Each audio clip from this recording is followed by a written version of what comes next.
ఎందుకంత భయపడుతున్నావు? పోతే పోతుంది పదవి.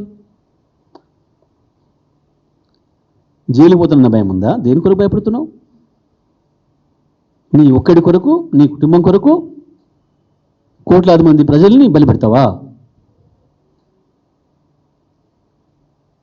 ఇది నువ్వు చేసే పని.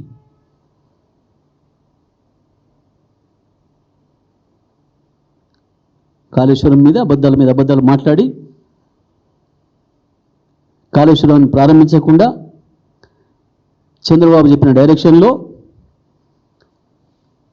ఇవాళ కాళేశ్వరం ఉన్నది, కాళేశ్వరం నుంచి మేము నీళ్ళు ఎత్తుతున్నాం 140 టీఎంసీల నీళ్లు అని చెప్పి మనం చెప్తే బనకచెర్లకు ఎట్టి పరిస్థితుల్లో అనుమతి వచ్చే అవకాశం లేదు. అది మేము చెప్పడం కాదు, ప్రభుత్వం అధికారికంగా చెప్పి కొట్లాడాలి అపెక్స్ కౌన్సిల్లో. కానీ బనకచెర్ల లేని అక్కడ కాళేశ్వరం లేనే లేదు, మేము అక్కడ నీళ్ళు ఎత్తుతలేము అంటే ఇలా ఇంకో 140 టీఎంసీల నీళ్ళు మీకు ఉన్నాయి కాబట్టి ఇవి నాకు ఇవ్వండి అని చెప్పి మోడీ పాలన చంద్రబాబు చేతులు ఉంది కాబట్టి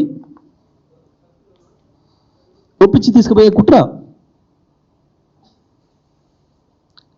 కాళేశ్వరాన్ని బండబెడుతుంది. అందుకే ఆనాడు కొద్ది రోజులు రాజకీయాల కొరకు చేసిండ్రు, అది కాస్త ఇవ్వాలని మెడకు చుట్టుకుంది.